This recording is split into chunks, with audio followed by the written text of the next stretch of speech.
सारा संसार तब एक होगा जब बुद्धि के स्तर को ऊंचा उठाएगा, तब एक होगा, नहीं तो नहीं हो सकता। और बुद्धि के स्तर को ऊंचा कैसे उठा सकते हैं? एक ही रास्ता है, सत्य को जान के कि सत्य आखिर है क्या। क्योंकि सत्य सबका एक है, चाहे हिंदू, चाहे मुस्लिम, चाहे सिख, चाहे ईसाई, सत्य सबका एक है। बस उस सत्य को पहचानना है, केवल बात बन जाएगी।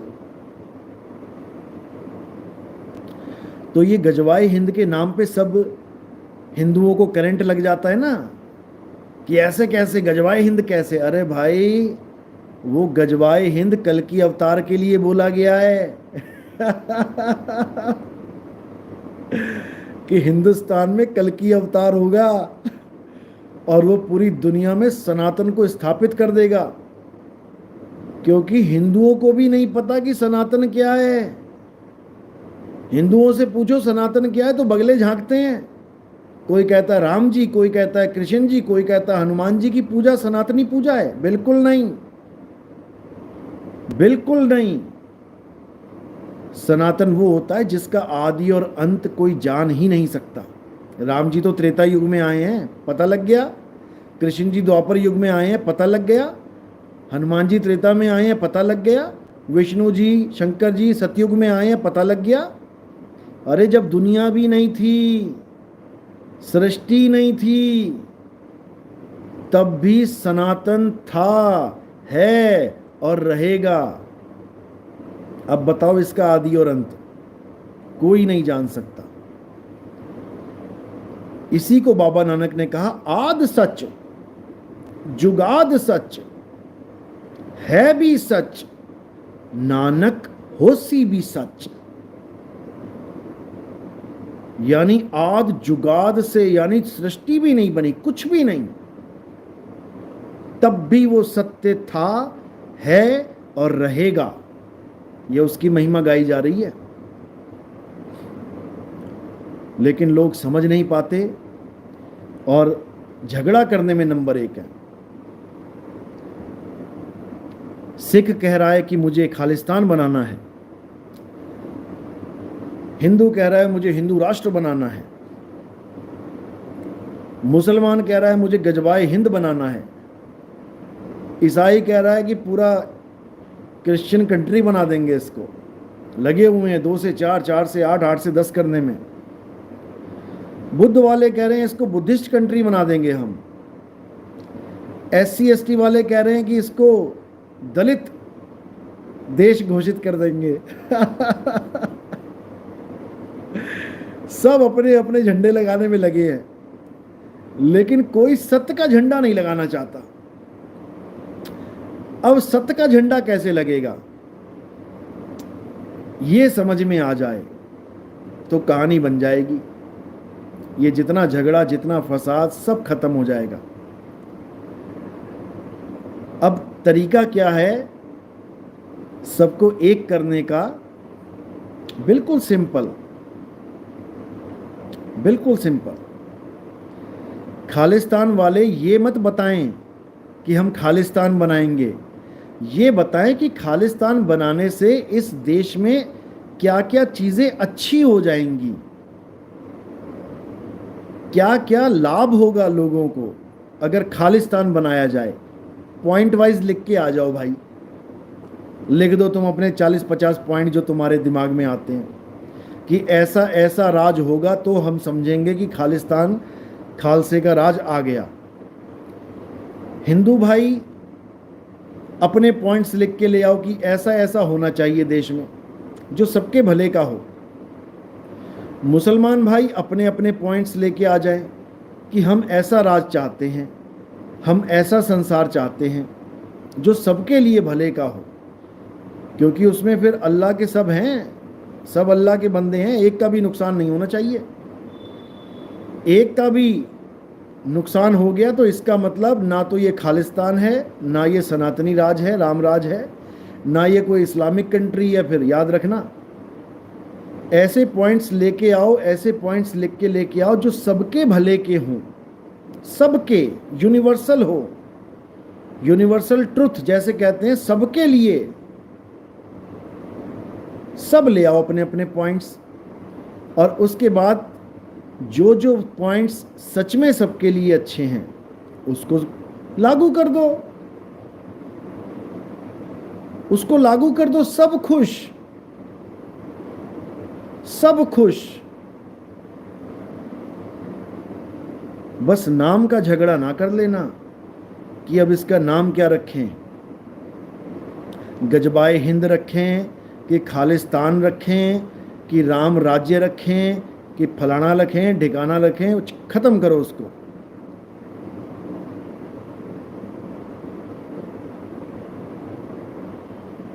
सबके भले का काम हो जाए तो सब खुश। इसलिए अब एक हो जाओ। याद रखो, अगर विश्व युद्ध शुरू हो गया, आपको पता है कि विश्व युद्ध कैसे होता है, सबको पता है। शुरुआत दो देश करते हैं, उनके कुछ एग्रीमेंट्स होते हैं दूसरे देशों के साथ कि अगर मेरे साथ कोई युद्ध करेगा तो तुझे मेरे साथ आना ही पड़ेगा। वो बंधन में होते हैं, उनको आना पड़ता है। अब जब वो दो आते हैं तो विपक्षी दल, उनके साथ भी दो तीन और आ जाते हैं। अब जब दो तीन और आ गए तो उनके एग्रीमेंट दूसरे देशों के साथ हैं कि भैया अगर मैं कूदा तो तुम्हें भी कूदना पड़ेगा। ऐसे ही 30, 40, 50, 60, 70 देश एक तरफ हो जाते हैं और 40, 50, 60, 70 देश एक तरफ हो जाते हैं। उसके बाद होता है घमासान, उसके बाद चलेंगी मिसाइलें, उसके बाद चलेंगे परमाणु बम। और एक भी बम ना पूछेगा तुम मोहम्मद कलीम हो कि तुम नितिन दास हो, तुम ठाकुर हो कि तुम बनिए हो कि तुम चौधरी हो कि तुम जाट हो। एक बम ना पूछेगा। एक मोहल्ले में गिरेगा, हिंदुओं के मुसलमानों के चिथड़े उड़ जाएंगे, मंदिर मस्जिद के चिथड़े उड़ जाएंगे, गुरुद्वारे चर्च का आता पता नहीं चलेगा गए कहाँ ये। समझ लो, ऐसे चिथड़े उड़ जाएंगे कि पता नहीं लगेगा ये लाशें पड़ी किसकी है, खून है किसका, हिंदू का कि मुसलमान का। सारी उम्र लड़ते मर गए। समझ लो। और ये सारा झगड़ा फसाद केवल धर्म की वजह से है, धर्म की वजह से। अल्लाह भी सिर पे हाथ रख के बैठा होगा कि बताओ कैसे निकम्मे पैदा कर दिए मैंने कि मेरे ही नाम पे लड़ रहे हैं। मुझे पाने की होड़ नहीं है, मुझे पाने की होड़ नहीं है कि मैं पहले पिताजी के पास पहुंचूं, पहले पिताजी को प्राप्त करूं। मुझे बड़ा छोटा करने की होड़ है कि तेरा बाप छोटा मेरा बाप बड़ा। अबे सबका बाप एक ही है सबका बाप एक ही है भाई रे। दो जगदीश कहां से आया और कहो कौन बोर आया।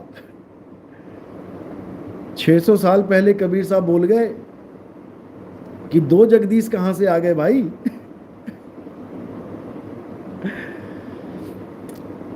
समी मोहम्मद सबसे अच्छा चाइना वाले, केवल काम करो आगे बढ़ो देखो अच्छे वो भी नहीं है। केवल काम करो आगे बढ़ो का मतलब क्या है कि इस दुनिया में आओ, एक जानवर का जीवन जियो, यानी खाओ पियो मौज करो और मर जाओ। ऐसा जीवन भी नहीं चाहिए भाई। ये मनुष्य जीवन मिला है बड़ी मुश्किल से। काम करो आगे बढ़ो, बिल्कुल बढ़ो, लेकिन ये जीवन क्यों मिला है? इस दुनिया में काम करो आगे बढ़ो, उसके बाद सुनामी आए, भूकंप आए, फिर वही सारा काम जीरो हो जाए, शून्य हो जाए, फिर पैदा हो जाओ, फिर काम करो आगे बढ़ो, दुनिया बनाओ, बिल्डिंगें बनाओ, फिर एक बार सुनामी आए, भूकंप आए, बिल्डिंगें धराशायी हो जाएं, फिर तुम आओ चौधरी बन के, फिर तुम इंजीनियर बनो, साइंटिस्ट बनो, बिल्डिंगें खड़ी करो, बुर्ज खलीफा बनाओ, फिर एक दिन वो गिर जाए तो उसका फायदा क्या यार? यही करने आए हैं क्या? हैं? 1 2 3 4 5 6 7 8 करते करते 99 पे पहुंचो, 99 पे पहुंचो, फिर सांप पकड़ ले काटे, फिर 6 पे आ जाओ, फिर 6 से 99, फिर 99 से 6। ये सांप सीढ़ी का खेल ऐसे ही चलता रहेगा। इसलिए 99 को क्रॉस करो, 100 पे आ जाओ, 100 पे आ जाओ। और जो 100 पे आ गया, इसी 100 को यानी 100% को कहते हैं बीसम बीसा। इसको एक और कहते हैं 16 आने, 16 आने सच, यानी बीसम बीसा। तो हिंदू ग्रंथों में क्या भविष्यवाणी है कि जब आएगा बीसम बीसा और ना रहेगा ईसा ना रहेगा मूसा, राज करेगा जगदीसा। यानी ईसा मूसा के नाम पे जो धर्म बंट चुके हैं, जो धर्मों में युद्ध हो रहे हैं, ये सब खत्म हो जाएंगे। ना रहेगा ईसा और ना रहेगा मूसा, राज करेगा जगदीसा। यानी जो लोग ईसा मूसा के नाम पे अलग अलग हो गए हैं, जबकि वो तो एक से जोड़ने आए थे, इन्होंने उन्हीं को पकड़ के 2 बना दिए। 4 बंदे आए ये बताने कि परमात्मा एक है, परमात्मा एक है, लोगों ने उन चारों को पकड़ के 4 धर्म बना दिए। वाह मेरे शेर। शुक्र है 4 ही आए थे। 40 आते तो ये अली बाबा 40 चोर वाला काम हो जाता। अल्लाह के पास तो वैसे बहुत से नबी थे, 1 लाख से भी ऊपर नबी हैं। अगर 1,36,000 को भेज देता तो 1,36,000 धर्म बन जाते यहाँ पे। शुक्र करो उसने गिने चुनों को भेजा। तो मालिक की मौज है, अल्लाह का करम है कि उसने केवल 4 ही किताबों को उतारा। बाकी वेद को और पुराणों को जो लिखा गया, शुक्र है कि गिनी चुनी थी। लेकिन उन गिनी चुनियों में भी इतने बन गए, इतने बन गए कि क्या बताया जाए, क्या बोला जाए। क्योंकि लोग अलग होने में ज़्यादा इंटरेस्टेड हैं। आज भी कोई बाबा खड़ा हो जाता है नया, वो सोचता है मैं अलग आश्रम बना लूँ, मैं अलग धर्म बना लूँ, मैं अलग पंथ बना लूँ। हर बाबा अलग होने में लगा है, कोई बाबा एक करने में नहीं लगा है। सब चाहते हैं मेरी दुकान अलग से सज जाए, बस मेरी दुकान अलग बन जाए। अरे भैया पहले ही लोग अलग अलग हैं, तेरी एक और चल पड़ेगी दुकान तो क्या करेगा बता। 20 साल जिएगा, 30 साल जिएगा, 50 साल जिएगा, फिर धरती के अंदर दफन हो जाएगा। पता पहले कम बटे हुए थे, तू और आ गया बांटने के लिए। अब ऐसा हमें करना है कि हम सब एक हो जाएं। एक परमाणु बम गिर गया तो हम सब मारे जाएंगे। एक साथ मर तो जाना संभव है, सबको एक साथ मरना मंजूर है, लेकिन एक साथ जीना मंजूर नहीं है। अरे भाई एक साथ मरना तो कभी भी हो सकता है। किसी ने भी आग लगा दी, धड़ाधड़ बम फूटने लग गए, एक साथ जीने का भी तो मजा ले लो। कभी तुम्हें ऐसा भी तो लगे कि यार मैं हिंदू के गले लगा, मुसलमान सोचे और हिंदू सोचे मैं मुसलमान भाई के गले लगा, ये भी मेरे अल्लाह का बंदा है, ये भी मेरे राम का बच्चा है। कितना मजा आ जाए, सोचो यार। एक बार हिंदू मुस्लिम दोनों के झंडे एक साथ सड़क पे निकले हैं और जयकारे लगाते निकले हैं, क्या जलवा होगा हिंदुस्तान का। सारी दुनिया देखेगी कि बाप रे बाप ये क्या हो गया, ये हिंदुस्तान एक कैसे हो गया। तब लोगों को समझ में आएगा गजबाए हिंद कहते किसे हैं। गजबाए हिंद का मतलब ये नहीं कि तुम हिंदुओं को मुसलमान बना दो या हिंदुओं को काट दो। गजबाए हिंद का मतलब है जब हिंदू मुस्लिम सिख ईसाई एक साथ खड़े होके एक झंडे के नीचे आके कहें कि अल्लाह एक है, वाहिगुरु एक है, आज के बाद हम कभी झगड़ा नहीं करेंगे, आज के बाद हम कभी एक दूसरे से नफरत नहीं करेंगे। अगर कोई हिंदू मंदिर बनाता है तो मुसलमान उसकी पहली ईंट रखेगा, और अगर कोई मुसलमान मस्जिद बनाता है तो हिंदू उसकी पहली ईंट रखेगा। तब समझना अरब देश, अमेरिका, जर्मनी, जापान, ये यहूदी, इजराइल, ये खड़े होकर देखेंगे बाप रे बाप ये क्या हो रहा है। और जिस दिन ये हो गया उस दिन समझ जाना कि अब युग परिवर्तन होने वाला है। ये बातों से नहीं होगा, ये बातों से नहीं होगा। जिस हरमंदिर साहब में जाके आप लोग भोजन करते हो अमृतसर में, वो हरमंदिर यानी कि हरि का मंदिर, उसकी पहली ईंट एक मुसलमान ने रखी थी, समझे? एक मुसलमान ने उसका नींव पत्थर रखा था।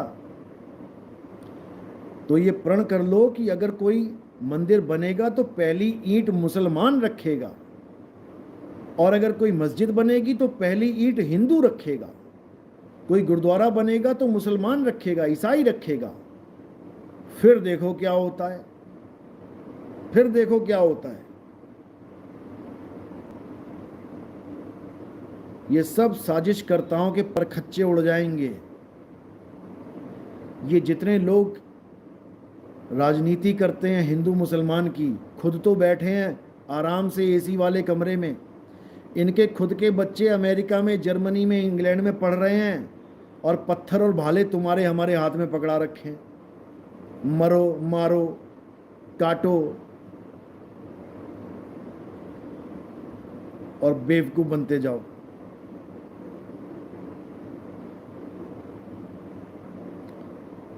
तो भाई समय है, संभल जाओ, सुधर जाओ, एक हो जाओ। तुम्हारा मतभेद केवल इतना सा है कि तुम साकार को मानते हो हिंदू भाई, और मुसलमान भाई निराकार को मानते हो। बस इतना सा भेद है। ये कोई बहुत बड़ी जंग नहीं है। ये बहुत बड़ी जंग बना दी है इन लोगों ने। 2 मिनट का खेल है ये खत्म करना। यानी एक तो बर्फ के पीछे पड़ा है और एक पानी के पीछे पड़ा है, यही झगड़ा है। बर्फ बड़ी कि पानी बड़ा, समझ लो। 2 मिनट का काम है ये। और ये जितने नकली गुरु बने बैठे हैं, ये मुसलमानों में भी हैं। ये क्या नाम है उसका, 4 वेद चतुर्वेदी बना हुआ है जो, क्या नाम है उसका, क्या नाम है, याद है किसी को? रामपाल जी जिसको चैलेंज दे रहा था, आओ ज्ञान चर्चा करो, नाम निकल जाके ना। हाँ जी, हाँ जी, हाँ जी, बिल्कुल। अब ये चतुर्वेदी बना हुआ है, इसको इतना भी नहीं पता कि शिव महापुराण अगर तूने पढ़ा है, श्रीमद देवी महापुराण, देवी भागवत महापुराण पढ़ा है अगर तूने, अगर महाविष्णु पुराण पढ़ा है, तो उसमें बिल्कुल क्लियर लिखा है कि साकार सृष्टि करने से पहले भगवान सदाशिव निराकार थे। तो भैया तुझे क्या प्रॉब्लम है? शिव ही निराकार हैं, शिव ही साकार हैं। उनके 2 स्वरूप हैं, निराकार और साकार 2 स्वरूप हैं। तो झगड़ा तो यहीं खत्म हो जाएगा। और ऐसा नहीं कि हिंदू में निराकार को नहीं मानते, हिंदुओं में निराकार को मानते हैं, मुसलमान निराकार को मानते हैं, अल्लाह निराकार है, निर्गुण है। भाई हिंदुओं में भी मानते हैं 50% हिंदू, जिसको हम वैदिक संस्कृति के कहते हैं, जैसे आर्य समाजी हैं, ये परमात्मा को निराकार मानते हैं। राधा स्वामी हैं, ये परमात्मा को निराकार मानते हैं। और भी बहुत से हैं, सतपाल जी महाराज, और भी बहुत सारे हैं, प्रेम रावत जी, ये सब निर्गुण निराकार को ही मानते हैं। तो बात ये नहीं है कि निर्गुण बड़ा कि सरगुण बड़ा। अरे पानी और बर्फ एक ही बात है। वहाँ झगड़ा खत्म करना चाहिए था, बताना चाहिए था कि निराकार ही साकार सृष्टि उत्पन्न करता है और रूप धारण करता है, निराकार ही साकार होके आता है।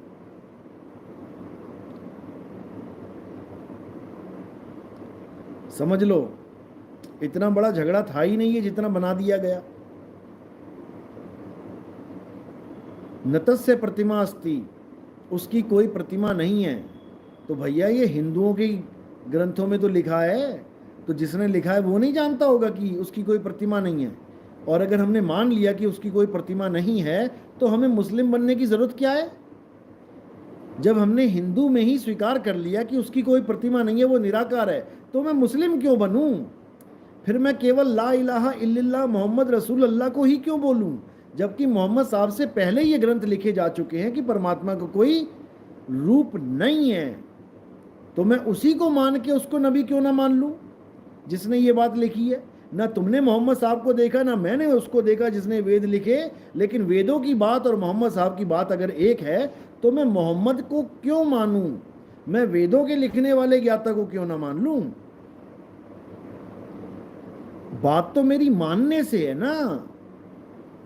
चीनी मीठी है, ये चाहूं मैं अपने पिताजी की बात मानूं या मैं उसकी बात मान लूं जिसने पहली बार चीनी का आविष्कार किया, लिख दिया उसने। मैं दोनों की ही बात मानूंगा तो मेरा मुंह मीठा ही होगा, समझो। और मोहम्मद साहिब के बाद क्या कोई और नहीं आया ये बताने वाला कि अल्लाह निर्गुण है, निराकार है? खोजो जरा एक बार। तुमने तो मान लिया कि मोहम्मद साहब आखिरी नबी हैं, उनके बाद भी तो बहुत से आए हैं जिन्होंने यही बताया कि अल्लाह निर्गुण है, निराकार है। बहुत सारे आए हैं, तुम खोजो तो सही है एक बार। तो ऐसा नहीं है कि वो आखिरी नबी हैं। हाँ, उनके बताया हुआ ज्ञान आखिरी ज्ञान है, उनके द्वारा बताया हुआ ज्ञान आखिरी ज्ञान है, इसमें कोई शक नहीं है। इसीलिए उन्होंने बोला था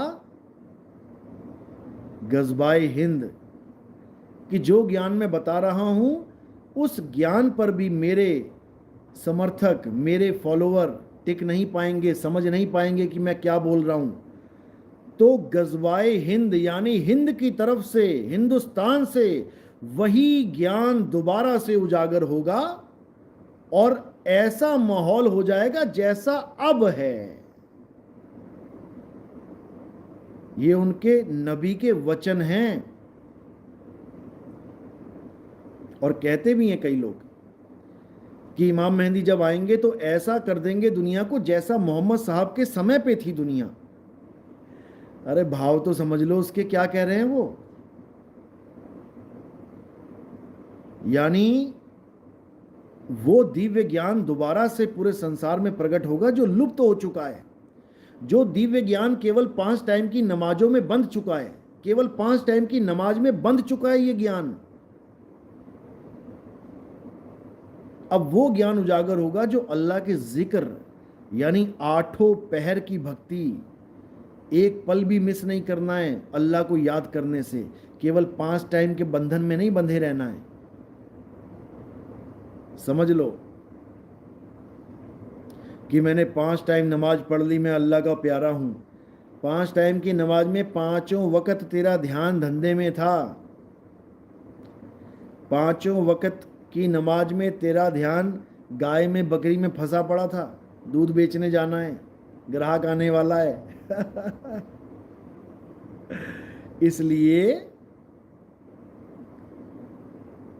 इसलिए अब ऐसा ज्ञान लेना है, अब ऐसी बंदगी करनी है जो 8 पहर की यानी अल्लाह के जिक्र की होगी। और जिक्र अल्लाह का उठते बैठते, नहाते धोते, लेटे लेटे, करवट बदलते बदलते हो सकता है। उसके लिए उठ के नमाज पढ़ने की जरूरत नहीं पड़ेगी। और नमाज तो वो पढ़ सकता है भैया जिसको अरबी आती हो।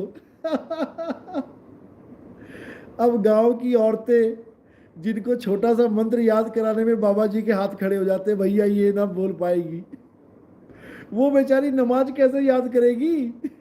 उसको 4 जन्म लग जाएंगे नमाज याद करने में, अरबी की नमाज। बताओ।